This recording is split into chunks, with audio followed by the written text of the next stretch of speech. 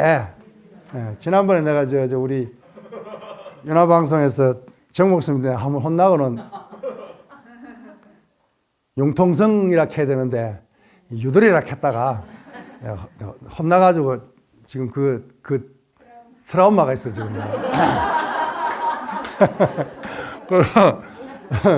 그래서 굉장히 섬세하게 이렇게 한 부분은 없단 말이에요. 실제로. 무념, 무상, 무주, 그러고 아주 뭐랄까요. 큰 어떤 선법에 대해서는 이렇게 있는데 디테일하게. 근데 이 북종서는 그동안에 이제 예를 들어서 이제 북종 신수의 저작 가운데 우리가 대표적인 것이 관심론이거든. 그리고 오종방편문이거든. 대성 오종방편문. 이런 책들이 이 관심론은 뭐 이제까지 우리가 달마 스님의 저작으로 알고 있었거든. 요것이 신수 스님의 저작이라 바뀐 것은 불과 100년 전후입니다. 얼마 안 돼요. 그전엔 이긴 달마 스님의 저작이 신수하고는 아무 관계 없는 걸로 알았단 말이에요. 그런데 오종방편문이라든가 북종 관련 선적이 그동안에 다 실전되고 없다가 도낭 막고굴에 이 도낭본 단경이 나올 때 그때 왕창 나와버렸단 말이에요. 그동안에 북종, 특히 신수 관련 전적이 없었기 때문에 신수에 대한 행장은 겨우 뭐예요? 겨우 대통 신수선사 비문. 비문이란 게 그러잖아. 보통 비문은 좀 뒤에 후래 사람들이 그 어른 스님을 좀 뭐랄까요? 약간 포장해가지고 고래 비문을 쓴단 말이에요. 그렇잖아요. 내가 죽고 난 뒤에 내 상자가 내 비문을 쓰면 그래도 우리 스님 빛내기 위해서 좀 이렇게 뭐 그냥 예를 들어서 조금 덜 깨달았는데 확철되어 그래서 이렇게 안 쓰겠어요? 안 그래요? 그렇잖아요. 그러니까 비문을 읽을 때 우리는 그걸 감안하고 읽어야 돼요. 내가 이제 우리 도반 스님 지금 이제 돌아가셔가지고 이제 천자암에 화란 스님 이제 비문을 내가 지금 쓰는데 이게 이제 고심을 하는 거예요. 어느 선까지 이게 해야 될 건가. 이제 사실과 어떤 비문의 어떤 그 차이를 간격을 어느 정도 둘 것인가. 이건 실제 고민해야 되는 부분이거든. 그렇잖아요. 비문이란 게 다 그래요. 약간 부풀린다고. 그게 이제 어른에 대한 애호지. 그러고 이제 그 제자들이 다 그 밑에서 행자 생활부터 삼위하고 다 두드려 맞아가면서 그리고 배운 사람들이잖아요. 그러니까 어른에 대한 존경심이 다 있거든. 그러니까 비문 읽을 때는 우리 항상 그걸 감안해야 된단 말이야. 그 대통 신수 비명을 통해서만 신수를 알고, 그리고 어제 이야기했듯이 단경, 그것도 뭐요? 도낭본 단경도 아닌 뭐예요? 덕이본이나 정보본 이런 계통에 다시 말하면은 이야기가 왔다 갔다 합니다. 여러분들이 잘 가닥을 쳐서 들으세요. 이 하택종에서 만든 것이 도낭본이고, 그죠? 그리고 해양계통의 마조 도일이 이것이 이분이 홍주 개원사에 살았다 그래서 홍주종이라 그래. 우리나라에도 홍주가 있다 그러죠. 충청도 홍성이 본래 이름이 홍주입니다. 똑같은 홍주예요. 그 다 연관이 있어, 이렇게 보면은. 그 다음에 청원 행사 스님이 육조 스님이 제자인데 이분 밑에 석두 희천이 나온단 말이요. 그래서 석두종이 되는 거예요. 요것이 하택종, 홍주종, 석두종, 요것이 육조 스님 문화, 해능 스님 문화의 세 종파예요. 이전에 신수의 계통이 뭡니까? 북종이다, 그죠? 해능 계통이 뭡니까? 남종이다, 그죠? 그러니까 그 문헌에 보면 북종과 남종이 서로 대결하기를 오와 월이 대하는 것과 같았다. 오월 동주란 말이 있잖아요. 오나라 월나라가 왼수지간이라. 근데 그런 표현이 등장할 정도로 그 각각 옷이 다르니까. 중국에는 종파가 다르면 옷이 다릅니다.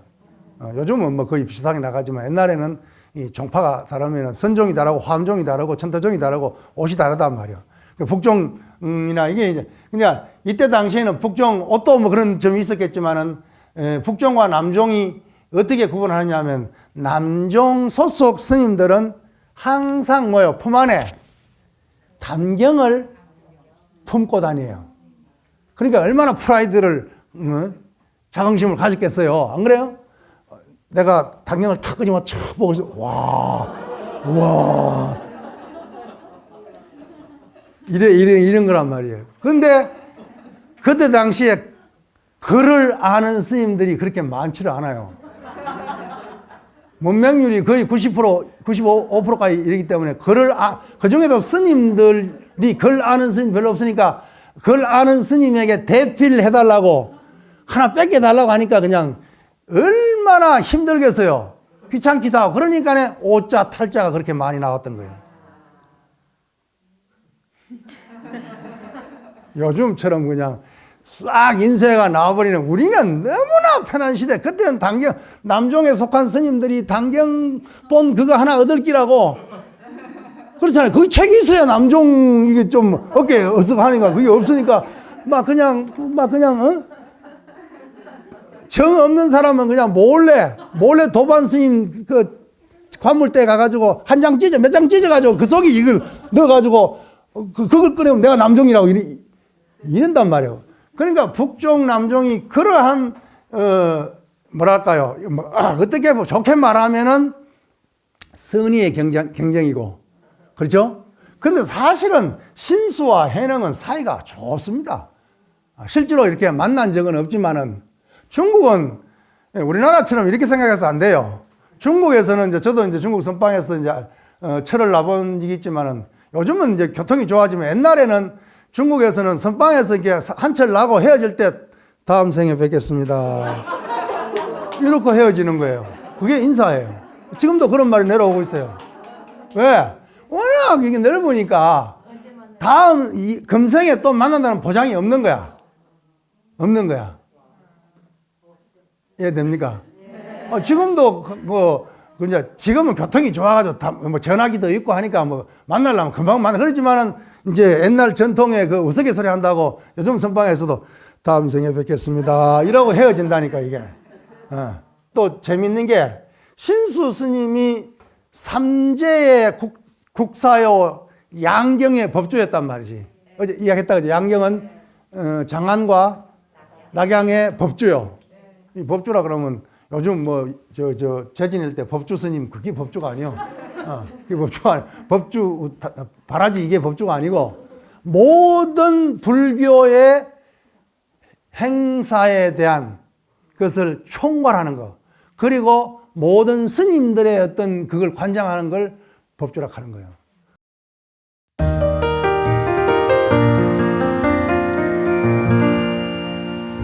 이 회양선사가 이 출신이 옥천사에서 홍경률사에게 천태종 스님이신 홍경률사에게 출가를 합니다.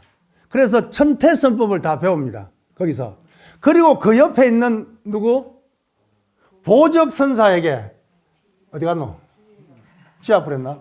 보적선사 밑에서 북종선을 다 섭렵합니다.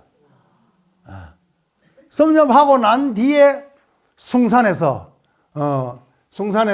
있다가 어디로 가느냐? 남쪽에 보림사로 찾아갑니다. 그때 만나는 장면을 우리는 알고 있다 그러죠. 어디서 왔는가? 숭산에서 왔습니다. 어디서 왔습니까? 숭산에서 거기서 벌써 어긋나 버렸어. 그렇잖아요? 이거 보통 사람은 뭐 어디서 서울서 왔습니다. 뭐 부산서 왔으면 되지만 나도 그래서 그 흉내 내가지고 이제 신도들이 오면 어디서 왔어요? 그럼 보통 서울서 왔습니다. 부산서 왔어요. 이런단 말이야. 그래서 거기서 사실은 법의 분상에서는 그것이 어그러진 거예요. 온바 없이 온 도리를 우리가 그냥 살고 있는 지명을 얘기했잖아요. 그러니까 어디서 왔는가? 육조 스님이 물으니까 회양이 숭산에서 왔습니다. 무슨 물건이 왔는가? 딱 막혀버렸단 말이야. 무슨 물건이 이렇게 왔는가? 딱 막혀가지고는 8년 동안 그 문제를 가지고 실험을 했다. 그러면 이건 간화선의 하나의 전형이 될 수 있겠다 그러죠. 그때 간화선이라는 것이 없었지만은 그러나 그 수행 형태로 봐서는 뭐요? 선문답에 의해 가지고 딱 화두를 던지고 물었는데 그 물음이 화두가 돼 가지고 그걸 8년 동안 공부해 가지고 설사 한 물건이라 해도 맞지 않습니다. 라고 대답을 하면서 닦아서 정득할 수 있는가? 이렇게 묻잖아요. 닦아서 정득함이 없지는 않으나 오염시킬 수는 없습니다. 오염되지는 않습니다. 라고 말한단 말이에요. 이 불성이라는 것이 아무리 중생이라도 불성이니까 오염될 수가 없어. 그렇지만 닦아서 정득하기는 해야 된단 말이에요. 본래 붙여지만 우리가 지금 중생이 되어 있으니까 닦아 정득해야지 어떻게 되겠어요. 그러나 오염시킬 수는 없다. 이렇게 대답하면서 인가를 받아가지고 해능 스님의 상수 제자가 된단 말이에요. 이 회양선사가. 그러니까 이 회양선사는 뭐예요? 천태와 북종과 남종을 잇는 그 가교 역할을 하는 분이 조사선을 열어가고 있는 마조선사의 스승이 된다고 하는 것은 이것은 이제 선종사를 꿰뚫고 있는 사람 입장에서는 바둑에서 묘수란 게 있잖아요. 묘수다. 이 당시에 각 종패별로 얼마나 서로 대립과 알력이 있었을 거 아니에요. 그런데 이 회양이라는 사람이 들어가 다 회통 쳐버리잖아요. 그냥. 천태와 선 그러면 천태, 북종, 남종이었거든 그때는. 선종 그러면 물론 뭐 화암종이나 이런 많은 종파가 있었지만은 선 그러면 천태는 선이란 말이에요. 천태종, 그 다음에 북종, 남종이란 말이에요. 그러니까 천태에서 출가해서 천태선을 닦고 천태지관을 닦은 것이지. 닦고 북종선에서 북종선법을 닦고 마지막에 남종문화에 와가지고 해능문화에 와가지고 인가를 딱 받아버리니까 다 회통돼 버리는 거 아니에요. 신수선사는 굉장히 폄하되고 왜곡된 역사 속에서 그분에 대한 폄하와 왜곡으로 일관되어 왔다는 거. 보적 이후에 보적을 어디 가버렸노? 보적이 7조니까 신해가 활대 대운사에서 북종의 무슨 선사요? 숭원 선사를 갖다가 초청해가지고 무차대회를 열잖아요. 무차대회를 여는 그 장면이 신의 어록에 다 나옵니다. 그런데 그거 보면 굉장히 일방적으로 뭐예요? 북종을 몰아세우는 그런 장면이 연출되고 있죠. 그것은 숭원이라고 하는 이 선사를 통해 가지고 북종 보적 선사를 공격하고 있는 거예요. 사실 종파의 어떤 대립이라고 봐야죠. 그럼과 동시에 뭐요? 어제 이야기했듯이 6조 현창 운동을 한단 말이에요. 현창 운동을 하고 그 내면적으로는 도노선 운동을 하는 거예요. 자기 스승 해능선사의 도노사상을 갖다가 정립한단 말이에요. 그래서 사실은 해능스님은 도노선법을 그냥 법문으로서 그렇게 딱 해놓은 걸 갖다가 이 하택 신에 의해 가지고 정리가 되는 거예요. 그리고 도노선법에 대해서는 그 하택 스님의 어록 이름이 단어 자기 스승은 단경이고 그 단경으로 그렇게 한 것도 신해입니다. 하택 신해입니다.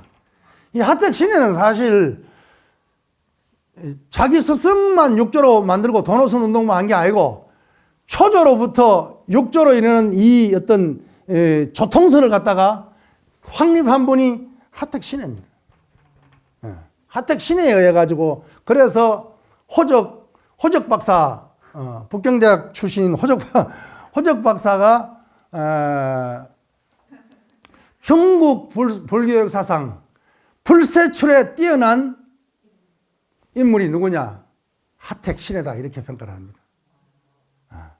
뭐 당신의 어떤 뭐랄까요 좀 독자적인 견해라고 우리가 폄하할 수도 있지만은 그러나 한편 따지고 보면은 오늘날 우리가 알고 있는 남종의 해능이 육조 해능이 육조를 만든 사람도 뭐예요? 신해요. 또 육조 단경의 도노선 사상을 확립한 분도 신해란 말이에요. 그 단어에 보면은 신해선 어로 단어에 보면은 육조 스님의 그 도노 사상을 아주 풍부하게 설명을 해놨어요. 그래서 불교 학자들 중에서는 종종 이런 사람들도 있어요. 육조 단경은 해능 스님의 작품이 아니고 신해 스님의 작품이다라고 그렇게 평가하는 사람마저 나올 정도니까 어쨌든 뭐 그거는 너무 나간 것 같고 우리가 봤을 때는 너무 나간 것 같고 어쨌든 신해 스님이 유불도를 다 꿰뚫은 사람이고 아까 신수선사도 그렇듯이 그때 당대의 가장 그 우수한 그런 엘리트 계층이었고 또 일찍이 북종에서 출가해가지고 남종 해능문화에 와가지고 해능스님에 인가받아가지고 상수제자로 그 도낭본 단경에 그러니까 도낭본 단경이 지금으로서는 최고본이다 그죠? 가장 오래된 본이다 그 말이에요. 최고본은 도낭본이란 말이지. 이 도낭본에는 하택 10대 제자가 나오는데 하택 신해가 상수제자예요. 물론 뭐 법을 누구에게 물려줍니까? 인가했습니까? 그럴 때 20년 후에 어떤 사람이 나타나서 이 법을 크게 선양할 것이다라는 내용이 나오는 걸 봐서는 아마 하택 계통의 제자들이 자기 스님을 염두에 두고 돌아가시고 난 뒤에 20년 후에 하택 선사가 활대 종론을 일으켜가지고 막 현창 운동을 하고 도노선 운동을 했거든. 그런 맥락이 있기 때문에 이것은 이 도낭본은 하택종 계통에서 편집한 것이다. 이러니까 나중에 뭐예요? 이 홍주종이나 석두종 계통에서는 이 도낭본을 좋아하겠어 안 하겠어요? 그냥 이 도낭본에도 도낭본에는 회양선사나 이 청원 행사 이런 사람들이 소식 깜깜해 없어.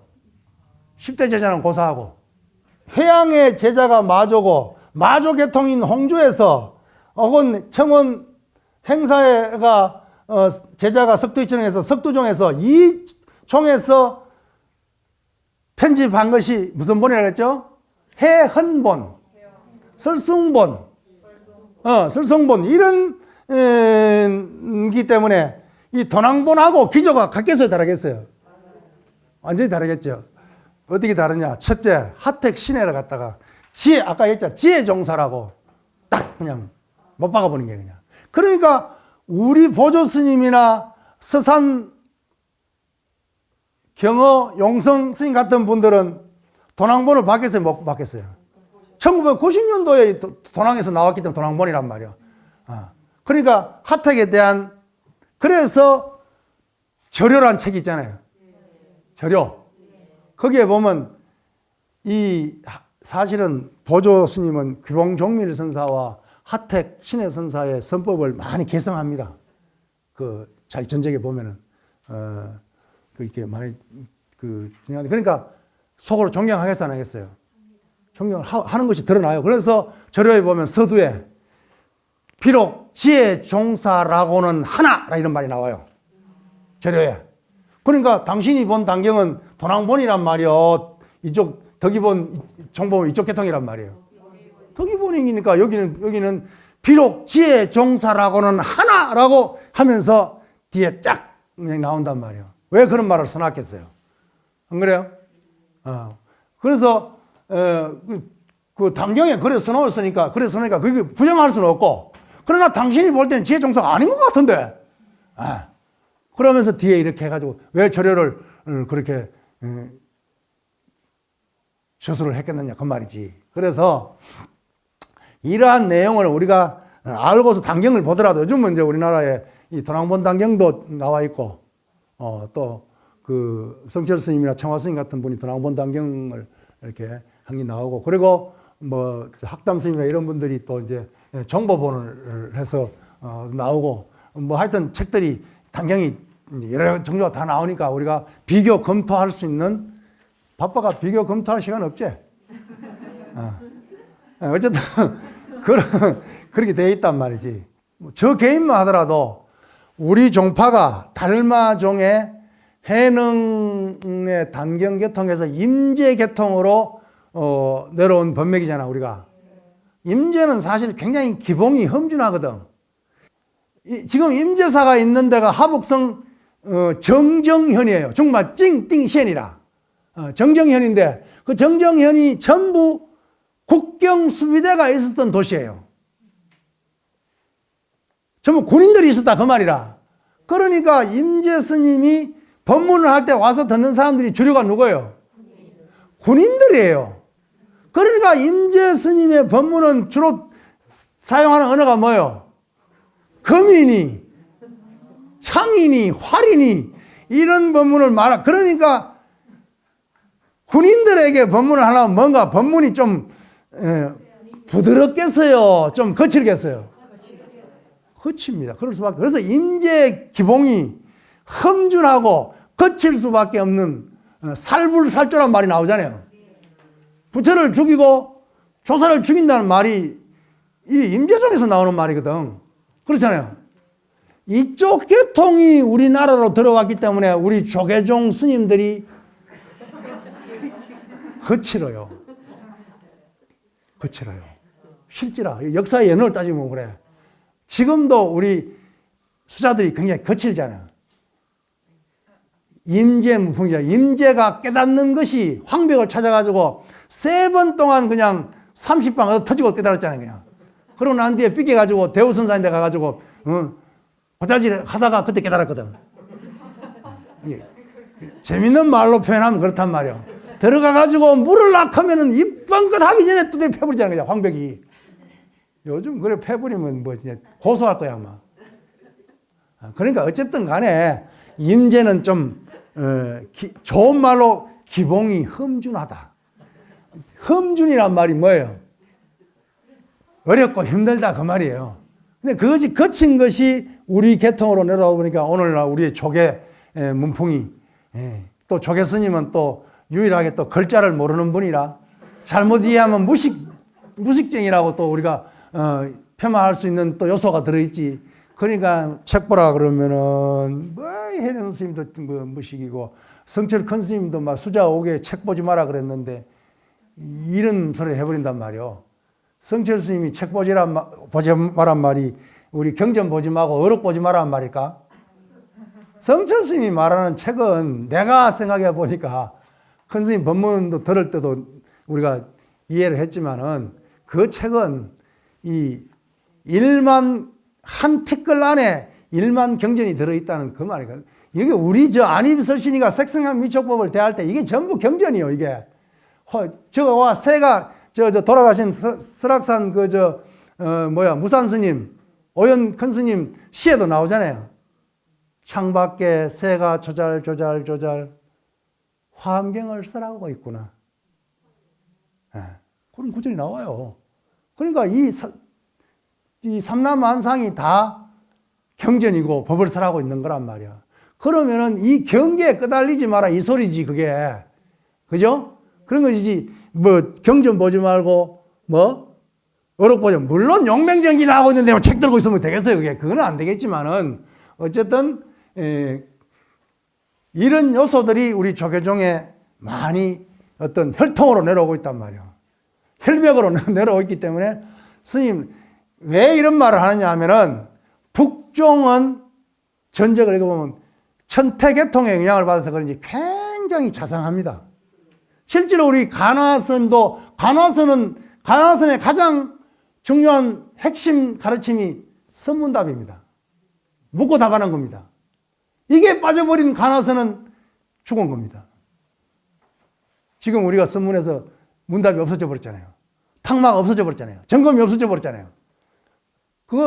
그런데 간화선에 더 가까운 것은 남종의 해능의 사상이 아니라, 물론 이제 전체적인 테두리, 아웃라인은 단경의 바탕을 두고 있지만, 그러나 아주 섬세한 부분, 그 부분은 북종 신수선사는 제자들하고 항상 선문답을 합니다.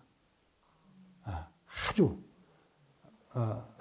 우리가 요즘 초심자들이 공부하기에는 북종 신수 스님의 사상이 훨씬 더 다가올 수 있어요.